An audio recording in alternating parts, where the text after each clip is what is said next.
Venezuela and Colombia reopened their common borders to enable the passage of cargo transport in the first step.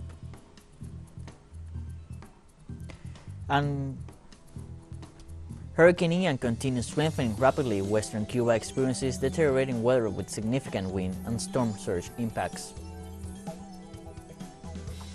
Mexican President Andrés Manuel López Obrador stated that there are interested parties seeking to hide the truth about the disappearance of the 43 students from Ayotzinapa.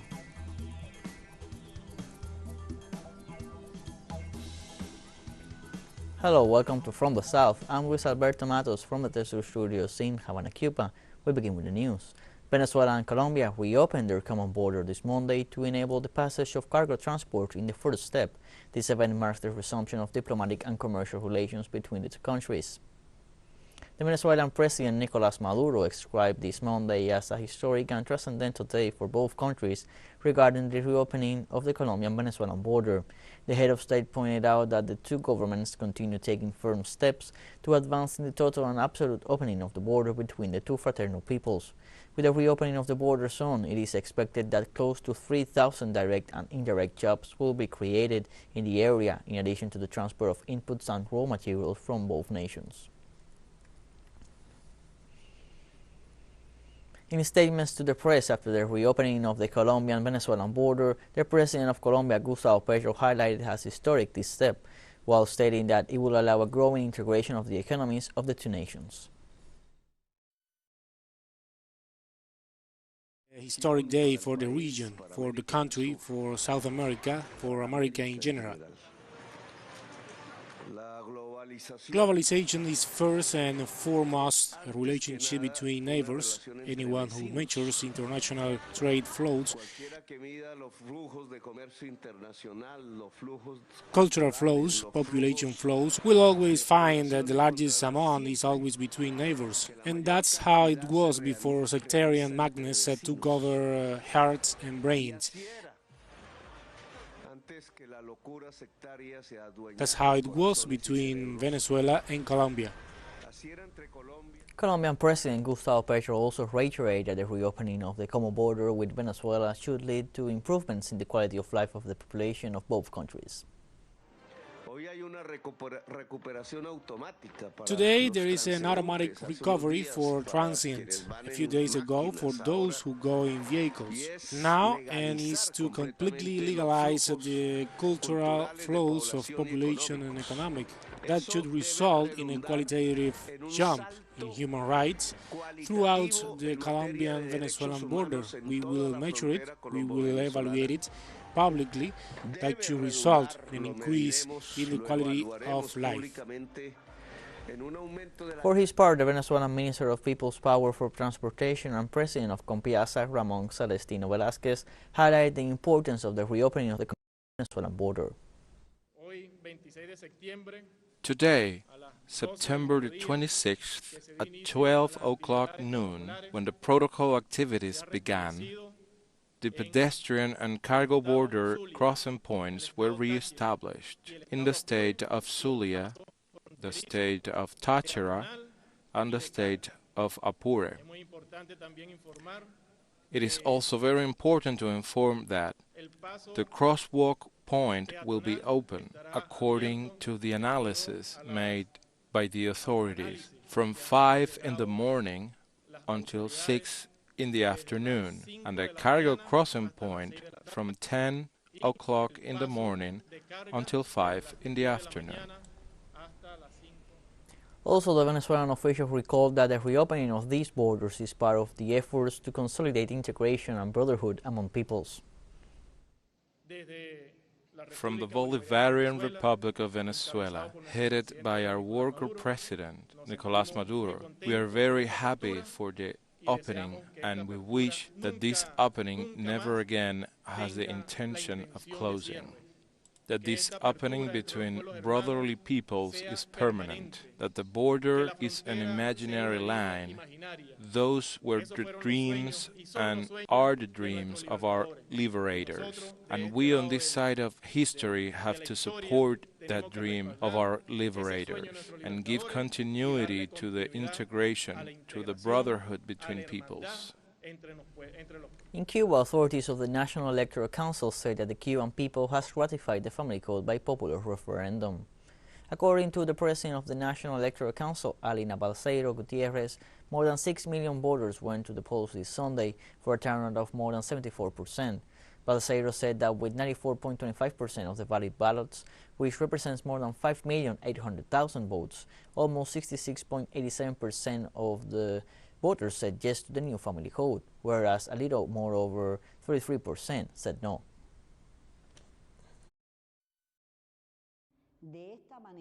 So we can announce that the family code has been ratified by the people. The National Electoral Council has complied with its constitutional mandate of submitting the new family code to a popular referendum in accordance to the law, with transparency, reliability, and impartiality as stated in our Constitution and our electoral law.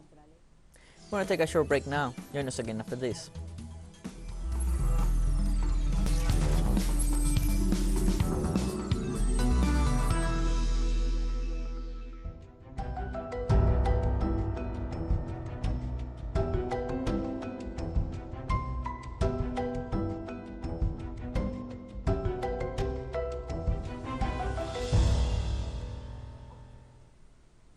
Welcome back to From the South. Hurricane Ian continues strengthening rapidly while western Cuba experiences deteriorating weather throughout Monday with significant and storm surge impacts. At 5 p.m. Eastern Time, its center was estimated 250 kilometers southeast of the western tip of Cuba. Ian is moving toward the north-northwest at 20 kilometers per hour with sustained winds of 160 kilometers per hour, second category of Saffir-Simpson scale. A northward motion is expected to begin on Tuesday with a slightly slower speed. The Cuban government has decreed a hurricane alert phase in western Cuba and an information phase for central Cuba.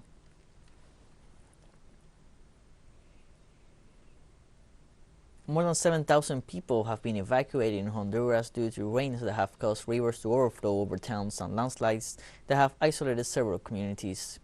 Dozens of rescuers have relocated people from their flooded homes. A civil defense statistics revealed that exactly 7,190 people had been evacuated from a total of 71 affected communities, and that 132 houses were damaged and 49 destroyed.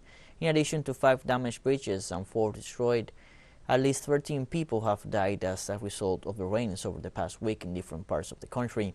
Honduras is one of the countries most vulnerable to climate change, which causes excessive rains or droughts that spoil annual harvests.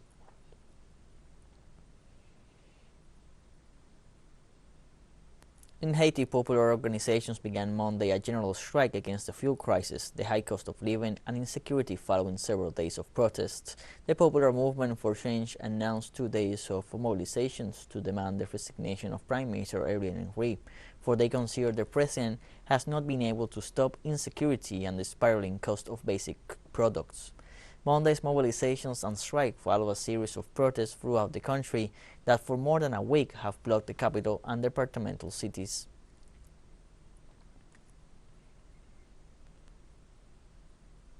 In Ecuador, authorities report at least 3 dead and 4 missing after a boat wreck in Galapagos. The incident occurred after a tourist boat that was covering a route between the Isabela and Santa Cruz Islands in Galapagos capsized, as reported by the emergency service. Up to Monday morning, September 26, 4 people were still missing, while 30 citizens were rescued. The Galapagos authorities are investigating the causes of the accident after learning that the boat was sailing with excess passengers, as its maximum capacity was for 19 people.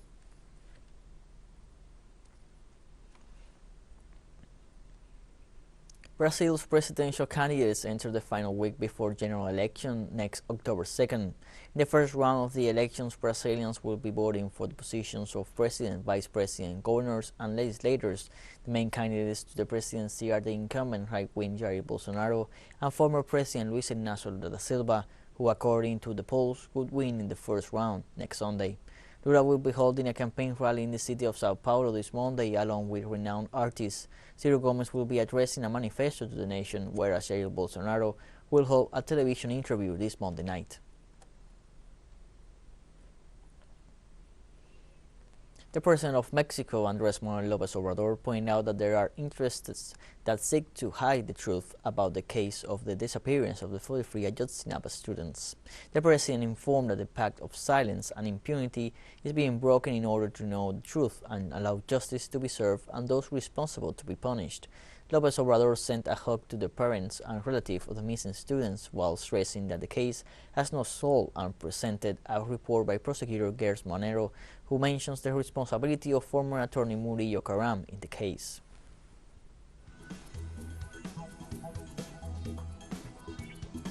We have more news coming up after a final short break, so don't go away.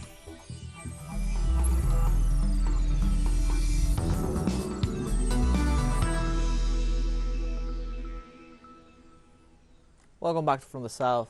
On the Gaza Strip, Israeli occupation forces closed the areas crossing ahead of the Jewish holidays. Sami al-Amasi, president of General Federation of Palestinian Trade Union, denounces the closure as a collective punishment of Gaza workers. This is a collective punishment implemented by the occupation against the workers and residents of the Gaza Strip. Today, around 50,000 laborers are working within the occupied territories. If we say that each worker earns 250 shekels per day, this means that they will suffer more than about $1 million of losses per day or even more.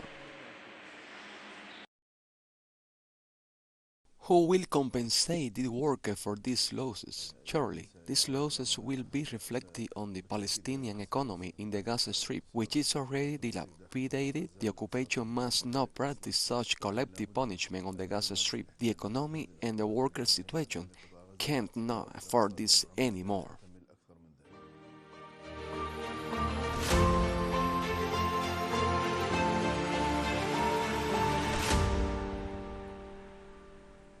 The referendum processes in Donetsk, Lugansk and Zaporizhia regions registered over 50% turnout. According to data by the Central Election Commission of the self-proclaimed Republic of Lugansk, more than 1 million people participated for a 76.09% turnout. In the Zaporizhia region, the number was 51.55%, whereas in Kherson, it was 48.91%. The chairman of the Donetsk election chamber, Alexander Kaufman, said 77.12% of voters went to the polls. Russian President Vladimir Putin said that Moscow will back the decision democratically made by the inhabitants of these territories.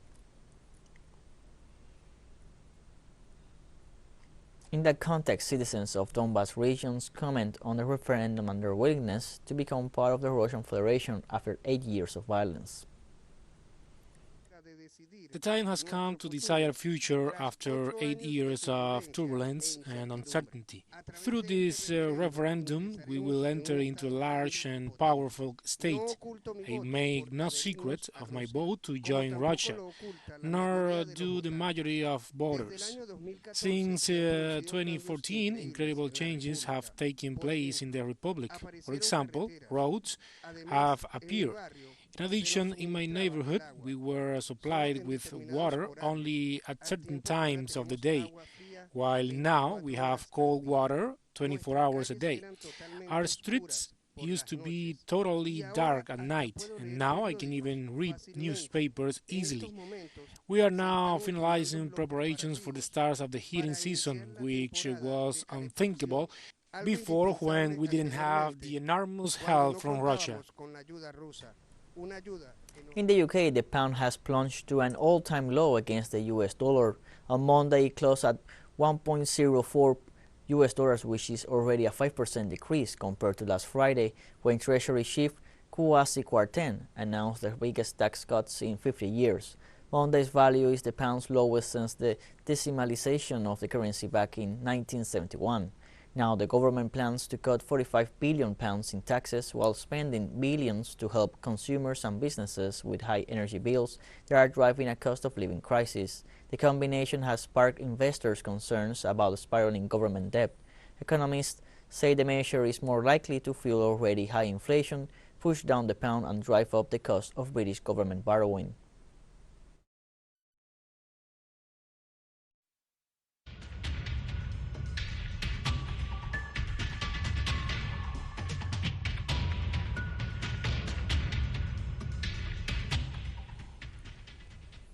During his speech at the United Nations General Assembly, the Minister for Foreign Affairs of Cameroon, Legion Mbela, called on both parties involved in the Ukrainian conflict to open negotiations to reach a consolidated solution. Indeed, the government of Cameroon has been closely following the situation regarding the confrontation between Ukraine and Russia.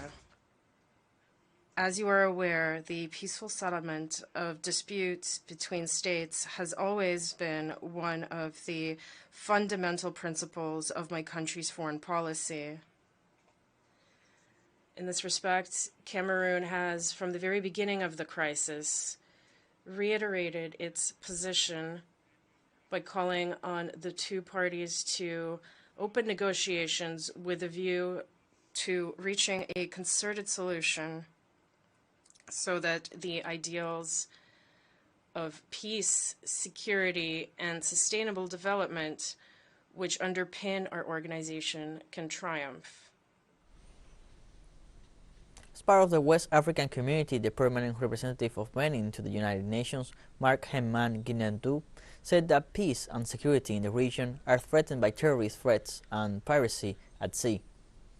Regionally, particularly in the zone of West Africa where Benin belongs, peace and security are threatened by the combined effects of terrorist threat and piracy at sea, which are both major obstacles to the free circulation of people and goods, as well as the development of the countries concerned. These obstacles, far from being purely regional problems, are an international threat and call for an immediate response which is consistent and comprehensive from the community of nations. The Angolan permanent representative to the United Nations, Maria de Jesus de Reis Ferreira, spoke of her country's role in mediation in resolving political crises in Africa and around the world.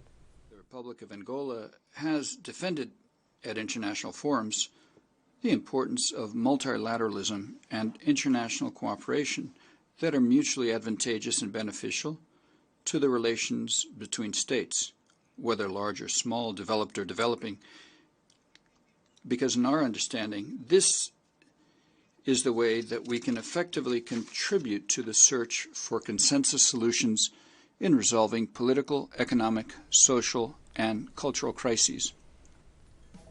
We have come to the end of this news briefing. You can find these and many other stories on our website at telesurenglish.net. You can also join us on social media on Facebook, Twitter, Instagram, and Telegram. And now you can also follow us on TikTok at the account at teleSUR English, in which you will be able to see news in different formats, news updates, and much more. For teleSUR English, I'm Luis Alberto Matos. Thank you for watching.